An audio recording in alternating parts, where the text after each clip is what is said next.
Let me go ahead and share my screen here today. And hopefully you are all seeing the intro slides. Hello and welcome to part 3 of the ACRL Health Sciences Interest Group sponsored webinar series on interactive online learning. My name is Anna Ferry. I am the incoming convener for the Health Sciences Interest Group, and I am joined in moderating the session today by Annie Ziedman-Karpinski, who is our current convener. The Health Sciences Interest Group,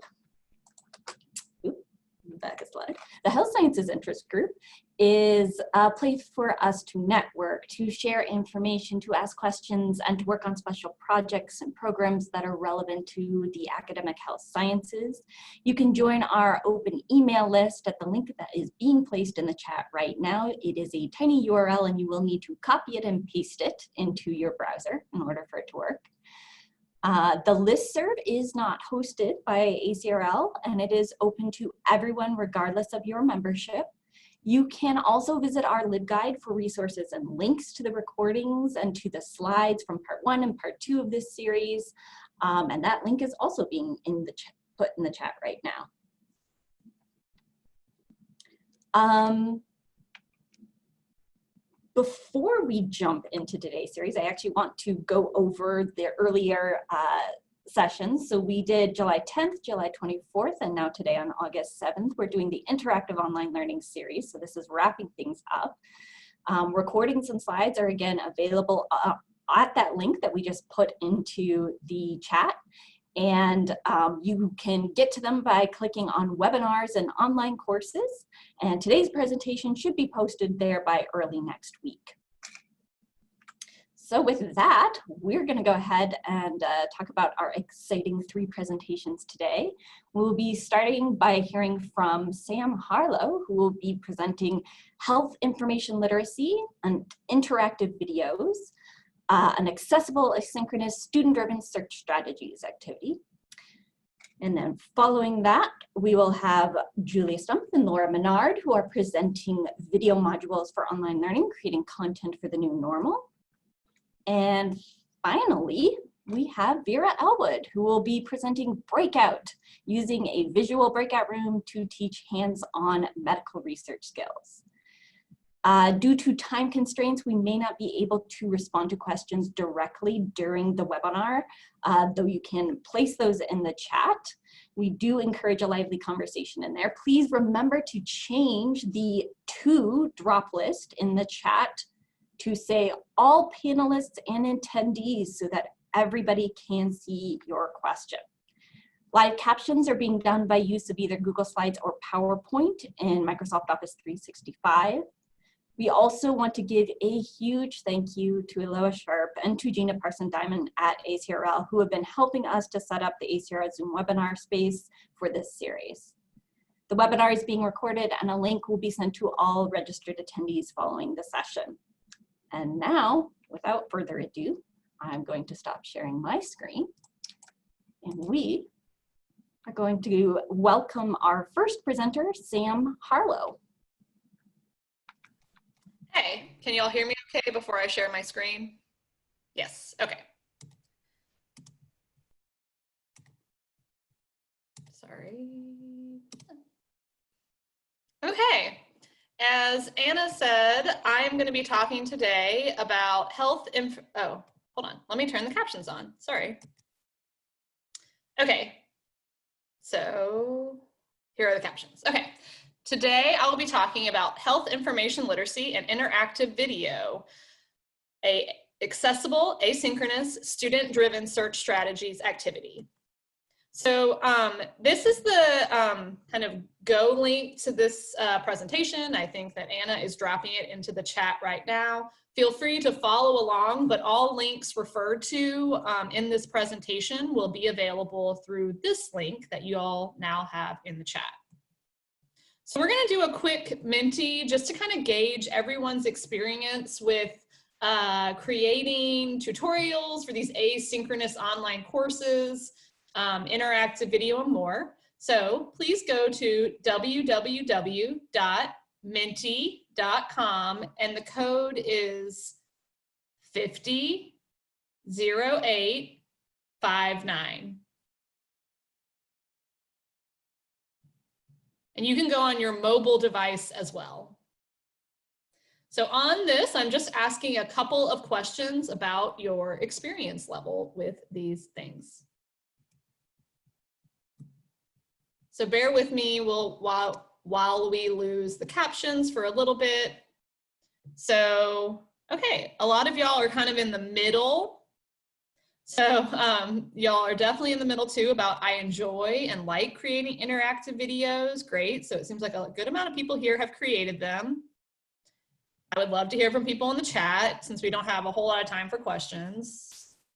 Great. Great. Okay.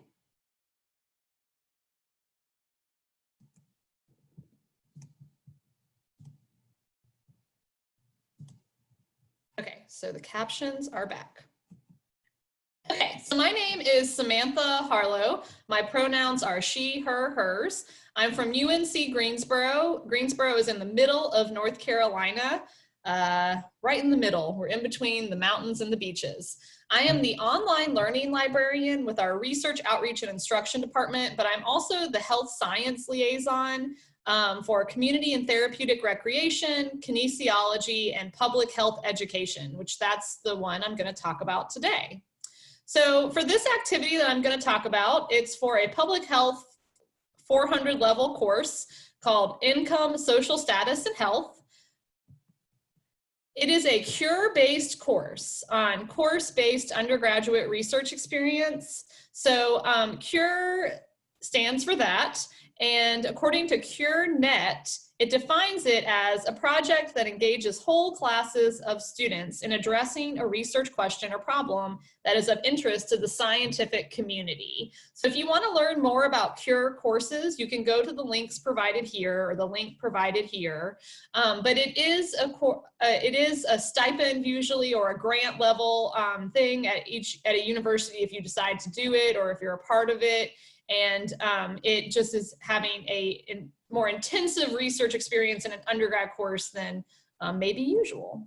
So that course was already CURE-based when I got involved because the instructor also won a UNCG Library Information Literacy Stipend, where we give faculty a $1,000 stipend to integrate more closely with our information literacy student learning objectives. So this course was already, even before the world of so much online learning, it was online, asynchronous, and it has an experienced instructor with course and online learning.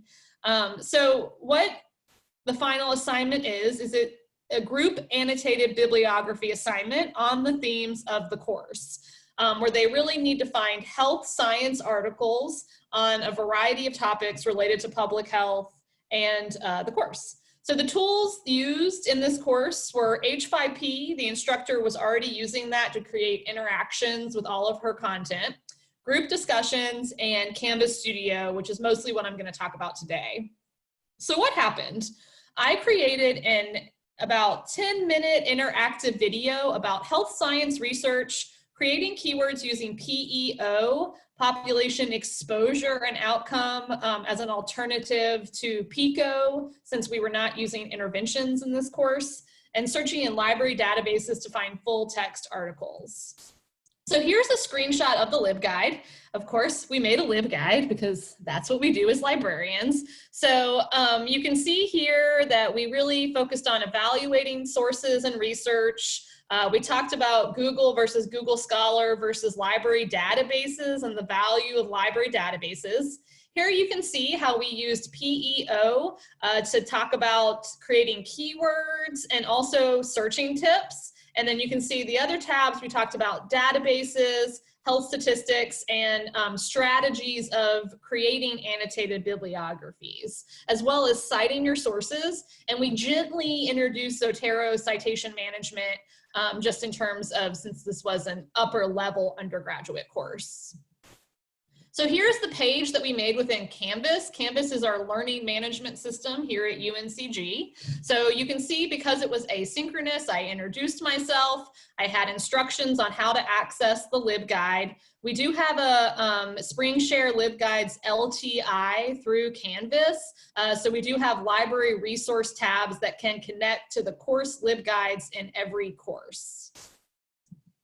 So why interactive video? So video is not always the best choice. As we all probably know these days, video can be problematic because of changing interfaces. They're hard to edit. We've actually moved a lot of our tutorials about databases into things like Google Slides or something that's more easily editable as things change. But this video was recommended and in consult with the instructor of the course was created to give context to the LibGuide in a more personal manner where they heard my voice, saw my face, and I could guide them through these strategies and really connect PEO to all of their searching. So another thing about Canvas Studio, which is an add-on into Canvas that your university would have to pay for extra, is that it allows students to create videos and work within groups, which I'm going to talk about that in a second.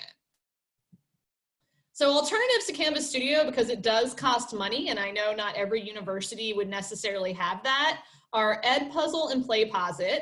H5P is an open source tool that allows you to create HTML5 interactions, and it also has an interactive video feature. They do recommend that you put their interactions or HTML5 tutorials, interactive videos on your own servers through either a WordPress plugin or a Moodle plugin if your university uses Moodle.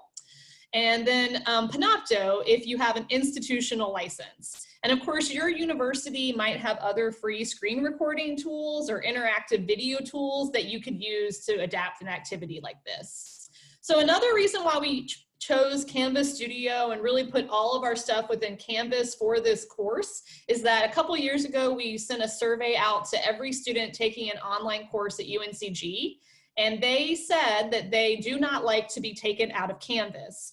So since we now know that about our students, we do a lot of things in Canvas, and we try hard not to be constantly taking our students out of Canvas, again, our learning management system, for these kind of activities for online courses. And this is a LibGuide here that you can check out later that goes over all the different things we do at UNCG in Canvas, including the library resources tab, the LTI integration, a librarian role, tutorials within Canvas Commons, and others.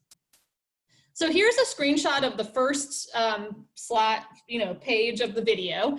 This video was directly uploaded into Canvas and not onto YouTube. So if you want to watch it, you can email me and I can send it to you. But again, y'all are making stuff like this. It's not that different, but it was on searching strategies for annotated bibliography assignments. And Canvas Studio allows students to have discussions around videos as well as pop-up quizzes within the videos. So you can see here these little question marks allow pop-up questions about different things. It also tracks the data, and these quizzes can be graded if you want them to be. So here's an example of one of the quizzes. We asked, Google Scholar only feeds me articles that cost money. And you can see here that Canvas Studio allows you to see insights. It also is a very accessible video creation tool. It has a really great captioning feature that's a lot better than the YouTube one, if y'all have already used that one.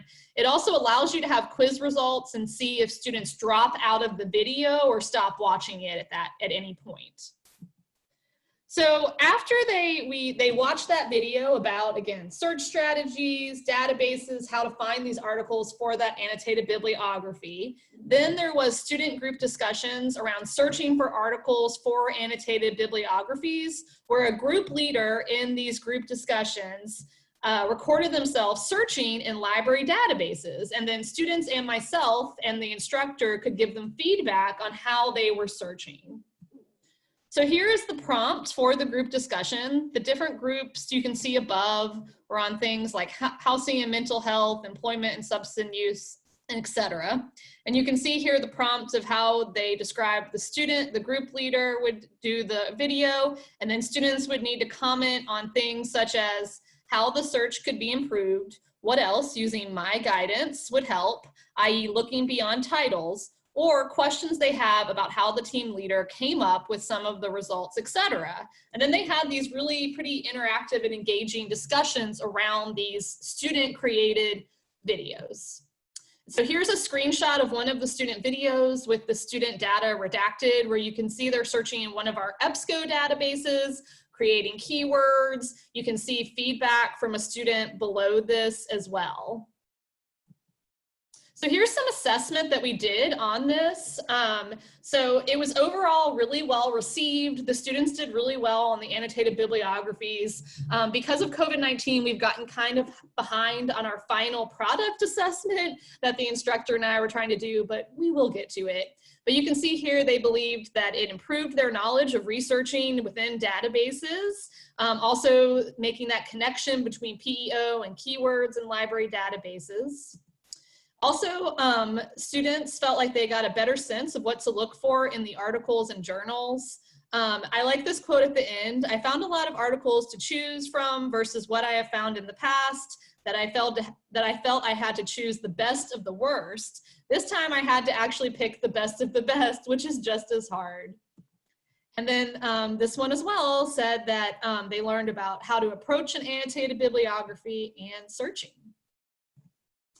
So that's it. I think I kept it right around 15 minutes. And here is my email address. Sam, we had a couple of questions for you. One request to share the links to your LibGuides, I think. And then also lots of folks are interested in Canvas Studio, the quizzing options and what kinds of quiz questions they had available. Yeah, so they have pretty much all the quiz questions that are available within most quizzing platforms within the learning management system. So they have multiple choice, check boxes, true or false. Those are the main ones. They do have an open-ended as well, where you could have students input a paragraph about things. They can't really do much more than that kind of flat questions, but they do go beyond a lot of the free tools, but the free tools has a lot of stuff as well. So people who are asking for links, that Go link that was shared in the chat at the beginning, which I will drop in while the next person is presenting, has links to all of these tools, plus both the HEA 447 LibGuide and the Canvas LibGuide. And then someone asked, with assessment, how are you scoring the videos? Did you create a rubric? Yes, great question. So because this was an information literacy grant, we did have a rubric, and we're working on using the rubric related to information literacy learning outcomes to grade the final annotated bibliography assignments. The assessment that you saw within this presentation were surveys we sent out to the students about the tools of Google Forms. We just used Google Forms, and it was just about how they felt about, me being embedded in the course and the activities. So someone asked about formative assessment. So this was an asynchronous course. We did formative assessment only in that I did check-ins through announcements throughout.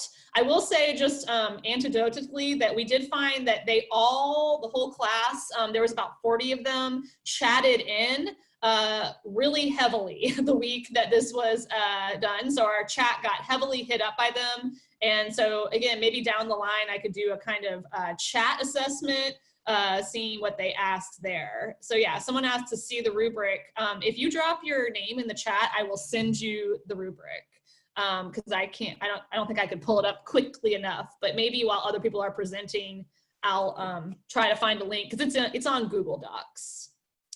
So did I get a lot of the questions before I know we have to move on? Like there was one last one just on how long your typical video. Oh, so for this video, because the professor wanted me to cover a lot, and it was an asynchronous course where we never met face-to-face, this video was 10 minutes. If I was not, but we covered a lot. We covered how to access the LibGuide, how to search. I did a search in Google versus Google Scholar versus library databases. I connected to PEO and creating keywords using population exposure outcome. I also showed them how to find full text, permalinks, and then about citation. So grabbing the citation from the database, and if they wanted to go further, I linked them out to more information about Zotero. So it was a lot. I wouldn't normally do that much, but because it was, again, a 400 level course, and because Carrie, the professor, won this stipend, it was a very embedded situation. So I will share the rubrics, and so many people are asking about it. And I will, I'll add it to the presentation as well. So if you keep that Go link, it will now be on there. So someone asked, you need to be embedded in the LMS course in order to create videos with quizzes. Yeah, either one. Yeah, either one. We're gonna have to, if you can skim through some of the questions. That's it. I think that's it, and I'll try to answer the rest. That would be great. Asking recording, there is a recording. I will stop. Thank you. Thank you so much, Sam. We appreciate it enormously. We're gonna go ahead and start hearing from Julia Stumpff and Laura Menard on video modules for online learning, creating content for the new normal. Great, thank you. So my name is Julia Stumpff, and I'm an instructional design librarian at Ruth Lilly Medical Library at Indiana University School of Medicine. And my name is Laura Menard, and I am the Assistant Director for Medical Education and Access Services at the Ruth Lilly Medical Library. So I'm getting this slideshow up and running. Can everybody see that? Okay, great. So the title of our presentation is Video Modules for Online Learning, Creating Content for the New Normal. So today we are going to talk about how we created a series of videos to support the evidence-based medicine curriculum for first and second year medical students.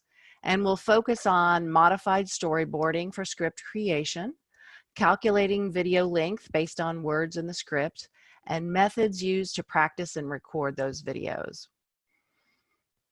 Basically, we currently, just for background, we currently teach EBM skills to first and second year medical students located all around Indiana. And we meet with students about 7 times in their first 2 years. And because our school is so big, numbers-wise, and because many students are located far away from the main campus, because we have a lot of regional campuses, creating high-quality videos has been a goal of our Executive Associate Dean of Educational Affairs, and it's pretty clear that it will help reinforce the learning we're doing when we're going out to these campuses. So given the current online environment, this has become even more important. So this past year, we started our process to create our first series of videos on an EBM topic. And we started by storyboarding, which is, we storyboarded a 1.5 hour workshop for our peers, knowing that we would use the material for a video series on risk. After the workshop, we then modified the scripts and action on the screen for a video. So we kind of tried it out in person. And then finally, we partnered with our faculty media production space with the goal of creating 5 videos at around 5 minutes each. So we basically went from 1.5 hours of content and activities to around 25 minutes of content. So really quickly, a storyboard, if you're not familiar, is a sequence of drawings, typically with some directions and dialogue representing the shots planned for a movie or television production. We kind of reversed this and wrote out our script first, but used it to help guide our visuals. And since we are not artists, we use text to describe the visuals on our storyboard to help us think about what would be enhance what we're saying in the video. So in this screen, you see the script on the right-hand side and the proposed action on the screen on the left-hand side. The information on the left-hand side helped us think through our PowerPoint slides, animation, calculations that we would do in the video. So now I want to do a very quick activity where you try your hand at thinking through what you might put on a screen given a portion of a script. If you go to the URL on the screen, you will arrive at a similar storyboard.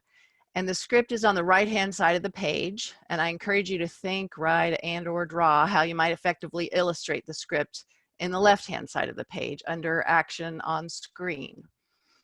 Now, if you use the QR code on your phone, which you can do, I don't think you will be able to type in the document, but we only have 1 to 2 minutes for this. So I'm giving you just a little bit of time so you can just think through how you might illustrate the script. And then we'll show you what we did. If you have questions, we can answer in the chat, and I'll let you know when about a minute is up.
Okay, nice. I see someone had some ideas and they wrote them in the chat. That's excellent. To give you an idea of how we handled it originally on our storyboard, this is what we put on the left-hand side of the page. So I think next slide, there we go. Now that slide's not coming up as well. Let's see. Hopefully you can get an idea. You see, I wrote picture of drug and picture, well, is it coming up there? Huh. That's looking a little different than what I posted. So anyway, I had written picture of drug and picture of sugar, picture of drug on the left-hand side and picture of sugar. And then under the pictures, I wrote risk in the drug group compared to risk in the placebo group. So you're kind of seeing the top parts of that. And then also the percentages and the numbers at the bottom. So that's what I started out with. And then the next slide, you'll see what we actually did. So what made it to the video, and you'll actually see it in the video, I eventually decided to divide this into two slides so as not to overwhelm with too much information on one screen. And this is also on the second slide is where I used a stylus on a drawing pad to do the calculations on the video. And you will see the final production at the end because we hope to stream that video. So now Laura will talk about the video production. Okay, just had to make sure I wasn't muted there for a second.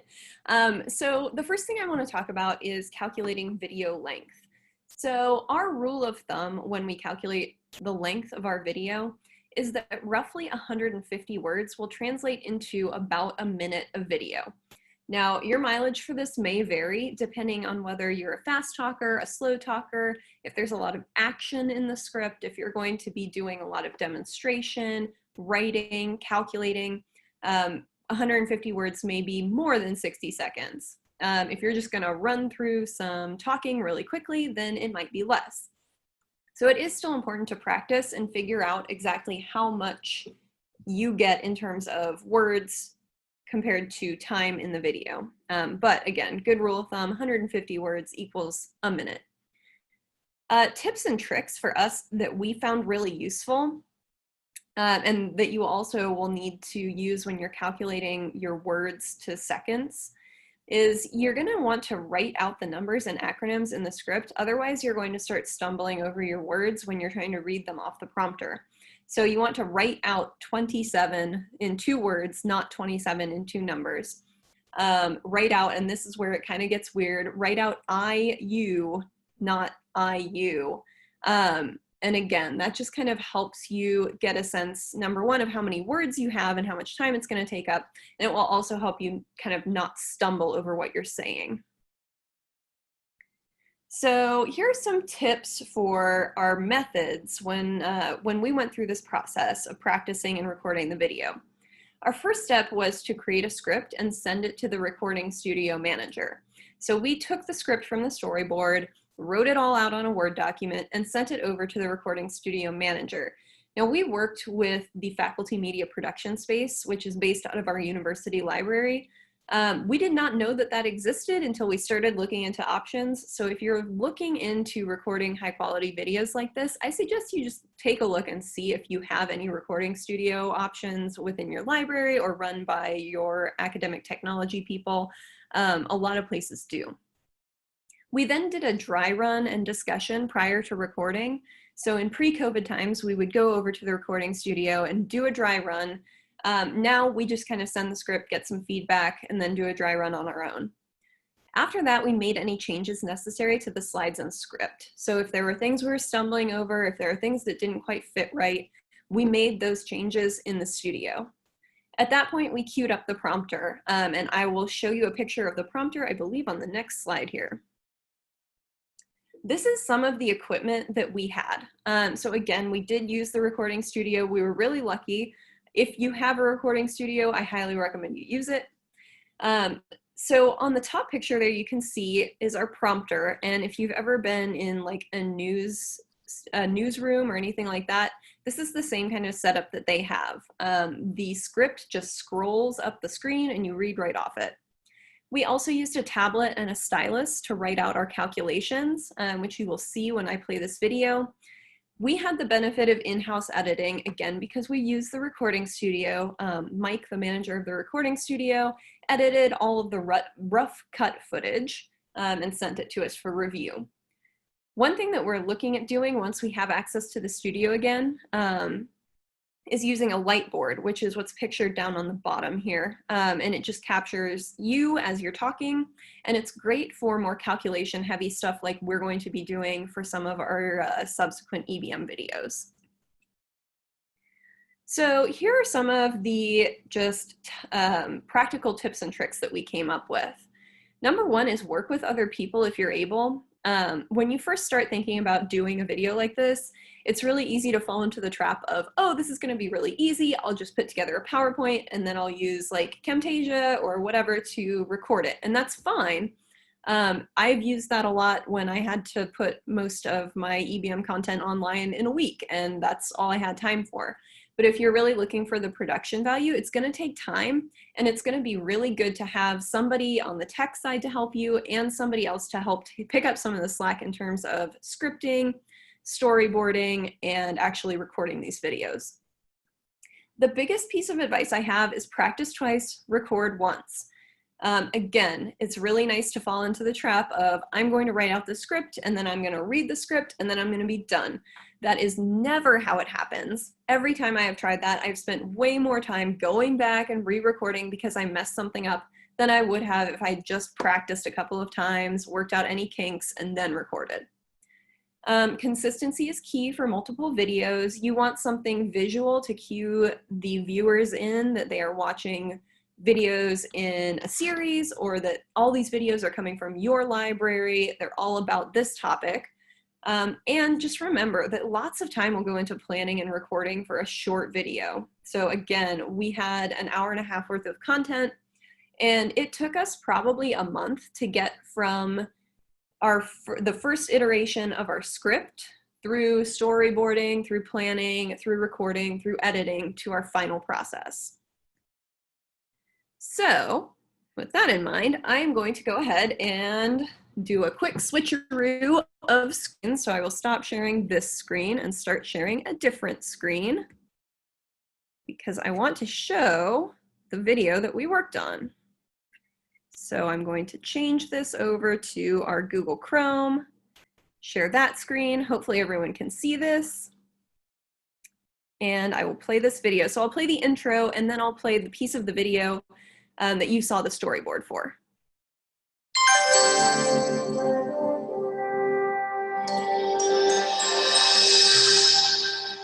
Hi. Okay, so that was the intro. Of and now I'm going to play the piece of the video that we showed you on the storyboard.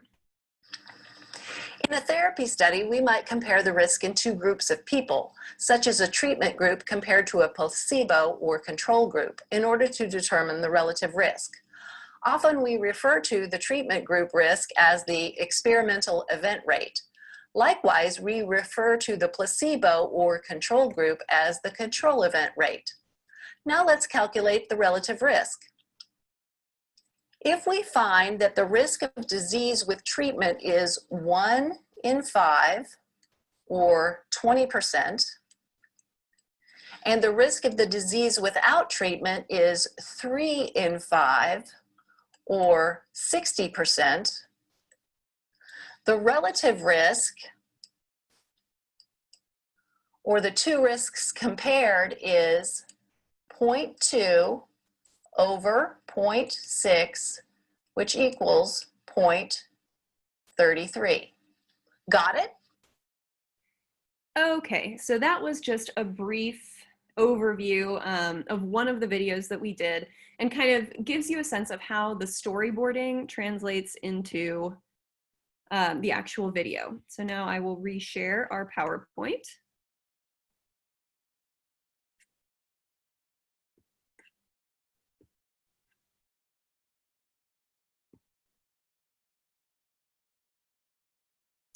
All right, there it is.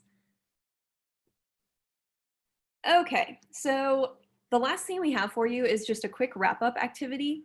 You saw our process, kind of how we went through scripting, storyboarding, and how that translated into a video. We have a short Padlet for you where we just want to get a little bit of feedback. So what did you like about this video? What do you think might be changed? And any other thoughts or feedback that you have. So for this Padlet, for those of you who have watched the other HSIG video or webinars, you will be familiar with Padlet. You can access it using the QR code, or you can access it using the tiny URL. It is password protected. The password is HSIG. So you can go ahead and provide any feedback that you have for us. And while you're doing that, we are happy to answer any questions that you might have. Our contact info is up here on the screen, so you can also feel free to email us at any point if you have any other questions.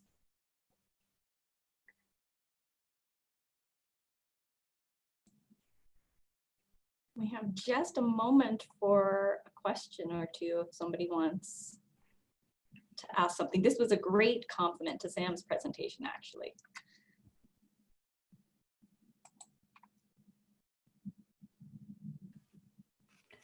Laura and Julia, have you thought about how you're going to do this if you can't get into a studio? So yes, we have. We've actually recorded a couple on our own in our homes. We've found it is a little bit jarring, just the difference in production value. Like we go through the same process, and then we go through the recording and we send it to our faculty media production space manager, and he does the editing and things like that. But it still kind of is, it's a very different end experience for the user, just because we have our computer microphones. We don't necessarily have the same tech.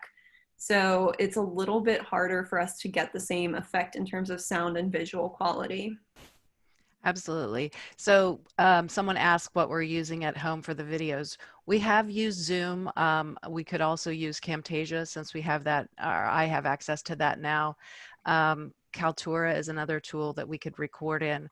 Another thing that we may be pursuing is just getting a stylus, because I have a pad that we could do stylus and we could upload that. Not, again, the production value is not as good, but it's good enough for this situation, so we don't halt what we're doing. Yep, and I saw a question about cost. There wasn't any cost for us. Again, it's faculty media production space, and it's for faculty. Julia and I are faculty, and so we were able to use the space. There's sometimes a wait of a couple of weeks, but that's it. Could you, Laura, if it's easy for you to just reshare the slide just so the captioning goes back on? Yes. Willie was asking about using the recording features of PowerPoint. Yeah, so I've done that before as well.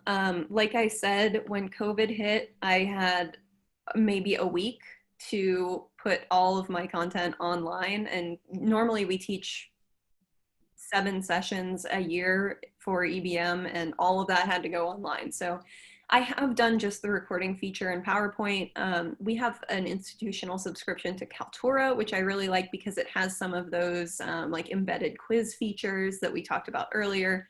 But yes, I have used just the simple recording feature in PowerPoint, and that has worked just fine for me. Yeah, the one thing that the person at the production studio has repeated to us is that students want to see people's faces, and that was certainly stated in the article that was shared, that when they tested what students appreciated about webinars was as much interaction as possible, seeing the instructor's face. So usually when instructors were not seen, those were the lowest rated webinars. Julia, I'm so glad we have this recorded, because that's been my new soapbox, that students want to see our faces. I also found that the person who did the presentation to our faculty about the light boards were using it for live classes, and they were putting the light board up and then putting the camera on their faces and then projecting it in a large lecture class. And I was shocked, because I thought they just wanted to see the writing, but they wanted to see the professors' faces, and there's a lot that we're getting from our faces. Anyway, clearly I'm passionate about this. I'm with you. All We right. all hate it though. All right, we're gonna have to move on to our next one. Thank you so much to Julia and to Laura. We appreciate it enormously. We will now be turning to Vera Elwood, and she's gonna present on breakout, utilizing a virtual breakout room to teach hands-on medical research skills. Folks, we're going to be like live transcribing it, and it looks like we can't put captions here, so it's going to just be in the chat. So my apologies, and there'll be a transcript afterwards.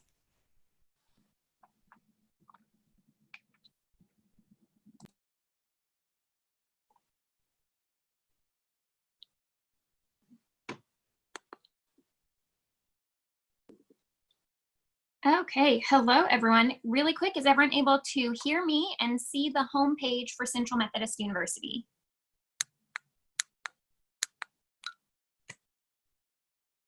I am not able to see the Zoom screen or the chat while I'm doing this, so if one of the other presenters could voice. We can see and hear you. Perfect, thank you so much. So again, hello, and thank you so much for being here for my presentation, for sticking through all three of us. My name is Vera Elwood, and I am the Instructional Services Librarian at Central Methodist University. Today, I'm going to be talking about utilizing a virtual breakout room to teach hands-on medical research skills. I will not be using a PowerPoint or Google Slides today, because I am going to be showing the live virtual breakout room, and so that requires being in my browser. However, like it was said, there will be a transcript in the chat, and there will also be a full Word document transcript available after the presentation. Before we start, I want to give just a little bit of background about Central Methodist University. We are a small private university in rural Missouri. For anyone familiar with the area, we are about 30 to 45 minutes away from the University of Missouri-Columbia campus, depending on how strict you are about speed limits. We average around 1,100 students on campus, as well as about 4,000 students either online or through one of our extension locations throughout the state.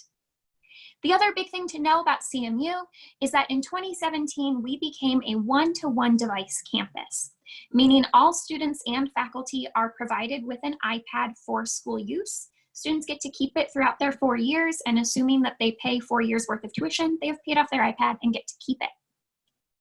This made our transfer to virtual learning much easier, although, as we all know, having technology does not guarantee that a student or faculty member has access to reliable Wi-Fi. Our fall 2020 semester starts in 1 week. It starts next Monday, and we will be offering in-person classes at our campus, although any student that wishes to be virtual can. This means that all on-campus professors must simultaneously offer every class both in person and online, meaning all library instruction must also be both in person and online. CMU's campus has been using escape rooms in various classes for years. Carrie Strodeman, who was the instruction librarian before me, led a charge for gamification across campus. So we started with 2 breakout EDU boxes like you see before me, and which I have also sent a link that will hopefully be posted in the chat. Of course, as soon as we bought this, we immediately lost all of the small pieces, and we have supplemented them with some pieces of our own, as well as more boxes of varying shape and design and some fun props. Some of our most popular supplements include miniature mailboxes, which you can find in any store around Valentine's Day, a fake cola can with a screw-off lid that you can hide things in, puzzle boxes, and my favorite, a small safe that has a false bottom. Additionally, we have had to supplement our kit with about 30 extra locks because professors keep borrowing the kit, changing the codes, and then not remembering what they changed the code to. So we have about 25 locks that are locked forever that we do not know how to open. The only decoder that we have somehow managed to keep a hold of is a literal manila file folder with around 100 different codes to open locks written on it, and none of those codes have any explanation as to what lock they might be to. So we are often scrambling to find any lock that we are able to unlock before an activity. While these kits were very popular, they are often hard to do with a large class. For the nursing research class that I've led physical escape rooms in, I typically break the students up into groups of 3 or 4, and then each group receives a set of clues, but the entire class is working on the same 4 to 5 locks to open the same box. That means that once one team gets one of the locks open and thus releases the next set of clues, the entire class gets those clues whether or not the other teams have solved that puzzle yet. As soon as one team identifies themselves as the fast puzzle solvers in the class, the rest of the class typically just stops working and kind of rests on their laurels and lets the fast team do all the work. This also means that students that might be very engaged in a breakout room, but might not process a puzzle as quickly, do not get to engage in it as well. Then at the end, the one big box is unlocked and the prize is almost always candy. There are a lot of reasons that this setup wasn't ideal, especially once we entered into a world with COVID-19. But it was always a fun break, particularly for our nursing research class, which is one of the most rigorous undergraduate classes on our campus. And then, of course, a pandemic hit. So on March 16th, 2020, I was scheduled to do a lockbox activity for our nursing research class at 9 in the morning. Again, this was right as COVID-19 was hitting, and I woke up with a start in the middle of the night before and realized I can't sanitize the giant wooden box that we hide our clues in, nor can I sanitize the majority of the escape room items. So I reset my alarm to wake up early, and I arrived at work at 7 in the morning to completely redo my lockbox in the 2 hours before the 9 a.m. class. My coworkers were incredibly shocked to see me arrive early and immediately assumed something wrong had happened. Along with our one-to-one iPads, we are a Microsoft 365 campus. So I started out trying to transfer my activity to Microsoft Forms, but that did not have the flexibility I needed for this activity. So then I tried Google Forms, but that doesn't work on its own for this type of game. After a lot of frantic Googling, I found that the best resource for an online breakout is Google Slides, Google Sites. But as I will explain in a bit, that process is incredibly time consuming, and I was staring down a 2-hour clock. I realized I wasn't going to make anything perfect, so I just needed to create a stopgap measure. So I decided in that moment to forego all physical aspects of the game. I started, as I always do, with a brief presentation to the class about the CRAP test and evaluating sources, and an incredibly fast rundown of CINAHL, our go-to resource for nursing research. I read the starting clue aloud and projected it onto the board behind me using AirPlay with my iPad because, again, we're a one-to-one campus. That way there were no envelopes being passed around. Once a team thought they knew how to unlock a lock, they would write the clue on the whiteboard, and I would tell them whether or not they were right. So they didn't get the fun experience of unlocking something, but it was still a little bit of a challenge. If they were right, and for an added level of instruction, I make them explain how they figured out the clue. And if they are right, I project the next clue onto the board and read it aloud. When the game called for students to read through documents, I airdrop them to the whole class. Again, one-to-one devices makes that incredibly easy. And when the final clue was unlocked, I read the finishing prompt to the class and spread out candy on the table for them to grab without touching any of the other candy bars. At the time, the students, even in the nursing class, kind of laughed at me for taking so many precautions. But at 8 a.m. the next morning, it was announced our campus would be going fully virtual starting at 10 a.m. that day. The process I created was far from perfect, but it did work. There were definitely some major mistakes. The games still did not have the ability to accommodate for those who needed more time to process. We still had one team that did all the work and multiple teams that refused to engage with the game at all because there was no point if they were not going to be as fast as the fastest team. I did eliminate most physical contact, but there was not any social distancing because they were still working in groups. Most mortifying, however, was the realization that dawned on me when I started reading the prompts aloud. We were doing an escape room, as you can see here, about a fictional plague in the middle of COVID-19. The plus side to this version of an escape room was that it required much less time and technology knowledge than the fully digital version I'll be showing here in a moment. So let's look at the fully digital version. This link is also going to be sent out via the chat and will be available in the Word document copy of the transcript that will be sent out later. There are 2 breakout rooms listed, so the correct one here is the one titled AH318 Breakout. That's our Allied Health 318 class, which is our nursing research. You are free to follow along on your screen or just watch me as I take you through the website. Once it became clear that we would need virtual options for the upcoming semester, I started working on this virtual breakout room over the summer. I created this breakout for our nursing students, as well as the other breakout that's going to be linked in the chat, which is for our CMU 101 class, our freshman orientation class. I created these 2 breakout rooms simultaneously. When I was starting the process, I once again looked through my options, and I was hoping really, really hard that I would be able to make Microsoft work because that is what our students are most comfortable with. But I could not find anything that was flexible enough for my needs. After looking at a lot of examples online, I realized that Google Sites, which is what this is, in combination with Google Forms and the rest of the Google suite, would work best for the type of escape room I wanted to make. That being said, I have used every free website builder out there at one point or another in the last few years, and I have never hated one as much as I have hated the platform of Google Sites. It is the least intuitive and the least adaptable site builder I have ever worked with. However, the integration with Google Drive was an absolute necessity, as you will see, so I stuck with it. As we start to look at the site, I want to first bring your attention down to the footer so I can acknowledge that this entire site is based off of a template by Justin Birkbickler and Mary Venturino. I could not have done this work without their template. When I was starting, I wanted to make sure the site was functional, whether the class is meeting synchronously or asynchronously.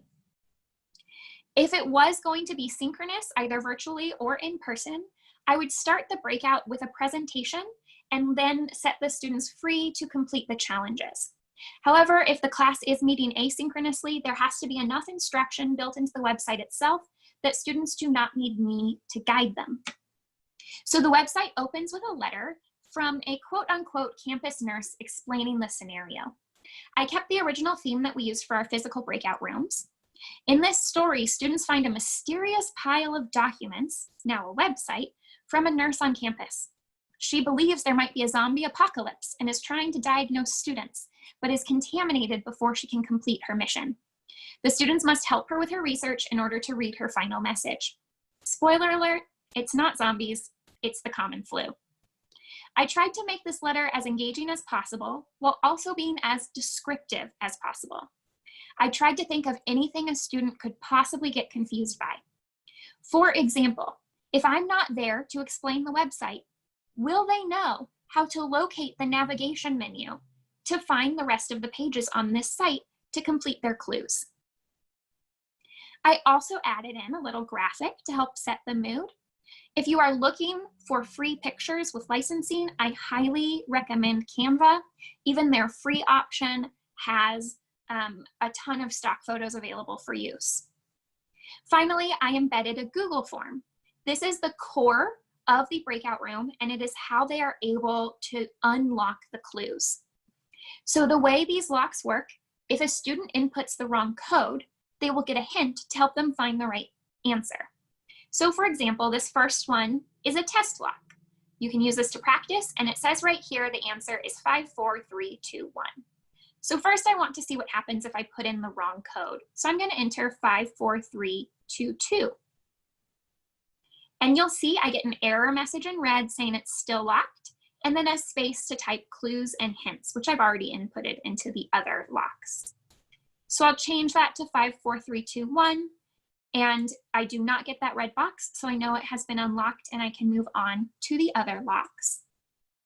The rest of the locks here require information from the other pages of the website, so I'll use that navigation menu to start on our peer-reviewed sources site. As I said before, I tried to make each page functional with or without additional explanation from me. I also tried to include different forms of engagement.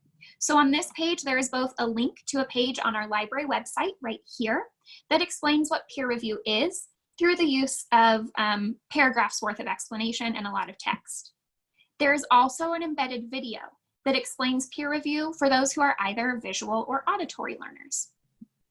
This is a fun puzzle on this site because it also tests problem solving. As you can see, students are asked to locate the author's first name of the source that was published in a peer-reviewed journal. Now, some students, when they go through this, will try to look up every single article in our databases before deciding which one is peer-reviewed.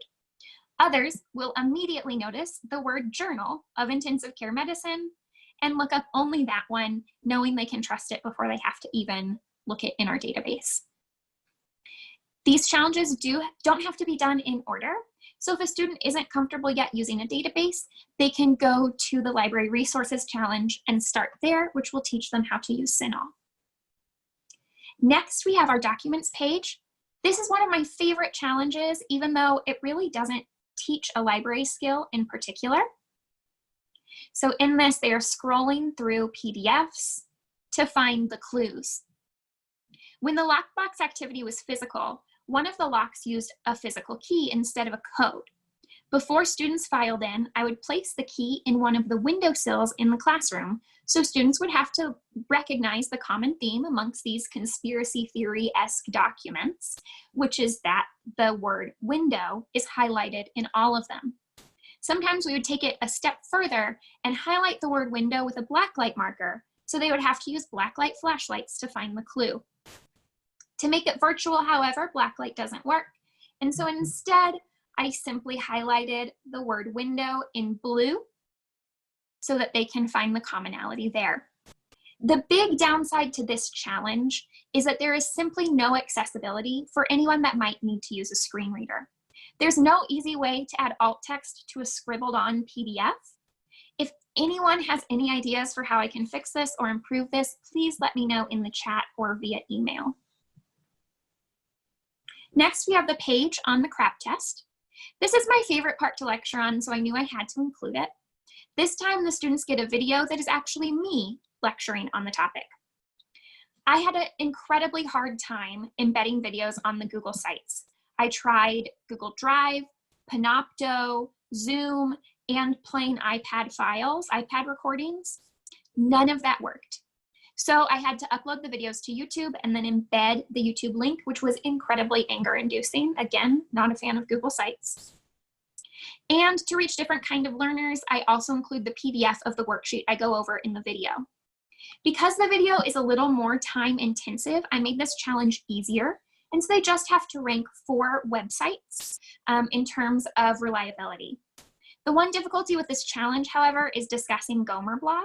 If you aren't familiar with Gomer Blog, it's kind of like The Onion specifically for nurses and healthcare professionals. When I do this activity in person, we use this as an opportunity to talk about satire and how to recognize it, but I haven't figured out how to compensate for that in an asynchronous class. The final page is library resources. Once again, this includes a video of me talking, and it is a rundown of our library resources for nursing and allied health, as well as a short description of advanced database searching skills. For the challenge, the students have to access CINAHL, which this hyperlink takes them to our list of databases, not directly to CINAHL, and use a series of advanced modifiers to locate a specific article and find the first subject listed. Because this is the last challenge, I made it even more difficult by using a cipher. So the first subject in the article they find is influenza, but the lock they must unlock is a number lock. So they have to convert each letter to a number based on the cipher I included before inputting it. I did offer alt text for this image.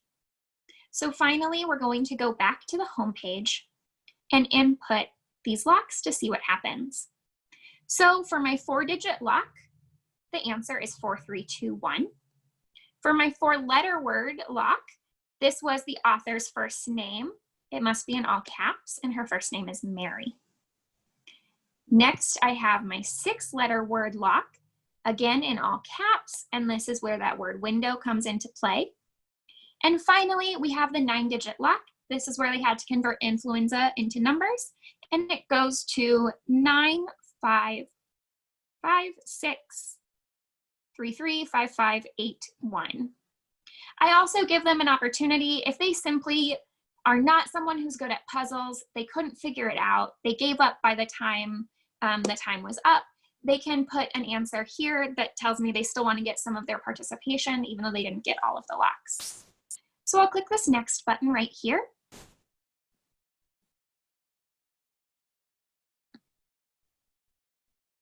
If it's wanting to work for me today.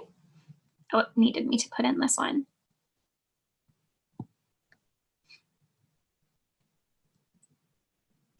And here we get to their congratulations screen, where they find out that it was not zombies or mutants, but instead the influenza. There are some areas I'd like to improve. So for example, I would like to include a survey at the end of this where students can tell us what they thought of the experience. At the moment, our survey for participation is being updated, so I haven't been able to include that yet. Some pros of the breakout room is that it allows each student to take it at their own pace. Many breakout rooms I see online include a virtual timer, but I didn't find that necessary. I think it causes stress, and we are working with adults who can budget their own time. Additionally, if it's done in class, there's kind of a timer built into when class ends. Additionally, there is the ability for students to complete this either in groups or individually based on their own preference. And it can be either synchronous or asynchronous based on instructor preference. I'm running a little bit over time, but I do really quickly want to show you one aspect of the other breakout room I created, which is alien themed for our freshman onboarding class. And I just want to show you very quickly what the CRAP test looks like there. So here when we learned about the CRAP test, again, they have a video of me teaching about it. And then they have a secondary quiz alongside the lock quiz on the homepage. This asks them to go through a few different sources about aliens and decide whether it fails or passes the CRAP test, and if it fails, what criteria it fails. For this class, evaluating sources is the main focus of the lesson plan, and so we made this the most time-intensive challenge of either of the 2 escape rooms. I had a little fun with my videos, with the articles I chose here, so I want to run through this really quickly. So for the JSTOR article, it is over 10 years, so I'm going to put currency as the issue. The famous Hillary Clinton adopts an alien baby. This is clearly purpose that it's going to fail on. Again, this could also fail on authority, but I didn't want to confuse people, so I didn't even put authority as an option here. Of the options, it fails purpose. We're going to trust NASA, so this is a quality source. And the last one, my favorite source I found for this entire article is an interview with a woman who claims to be a reptilian-human hybrid, talking about alien reptiles manipulating human DNA. So to see what happens, I am going to say that yes, this is a quality source. I want to hear more about Charmaine's experiences as a reptile. And I'm going to submit this quiz. Once I submit the quiz and scroll up, I gave the students a clue that they need to view their score. So when I click View Score, this green button right here, for every right answer I gave, it's going to give me feedback that tells me the clue. So this tells me that the 7-letter lock is the first half of my email address. This way, they have to know how to contact me. But when I look at any questions I got wrong, instead of giving me a clue to a lock, it will give me a clue to getting the answer correct next time. So this is a great way to kind of force that participation, to see how your students are doing in terms of understanding the content, and to make an extra level of an escape room. So that is all I have for today. Thank you again so much for listening. If you have any questions, please reach out. My email is theelwood@centralmethodist.edu. It's included in the transcript. It should be included in the chat, and it can be found at the bottom of either of the websites that I linked. So right here where it says email theelwood@centralmethodist.edu. Thank you so much, Vera. I just wanted to let you know that we did have some trouble accessing the Google site links. They weren't working for us, unfortunately. So Vera will work on those, and what we will do is we will make sure that they are put up correctly on the Health Sciences Interest Group LibGuide that we put out afterwards, that has all the transcripts and the video and everything is going to go up on there, along with some correct links for Vera's presentation. So with that, thank you everybody. Thank you, Vera. Thank you all the presenters today. Sam already had to head out because I know we're a little bit over. Thank you to everybody who stayed with us.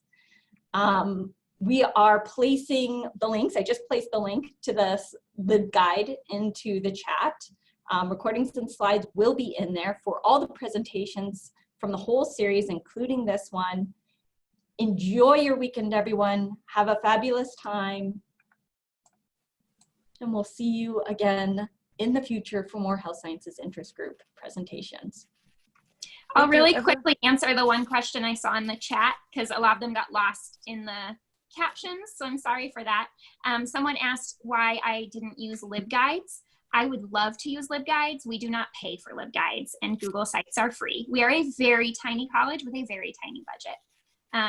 So LibGuides would be much less frustrating and would make for a very engaging breakout room. I have not seen one on LibGuides before, but knowing how they function, that would make for a good platform. Do you know what part of LibGuides would work for that? So I know that embedding all of the videos and the content would work. Yeah. And then you should still, it would have to use Google Forms as far as I'm aware. I don't think Microsoft Forms just doesn't work for that.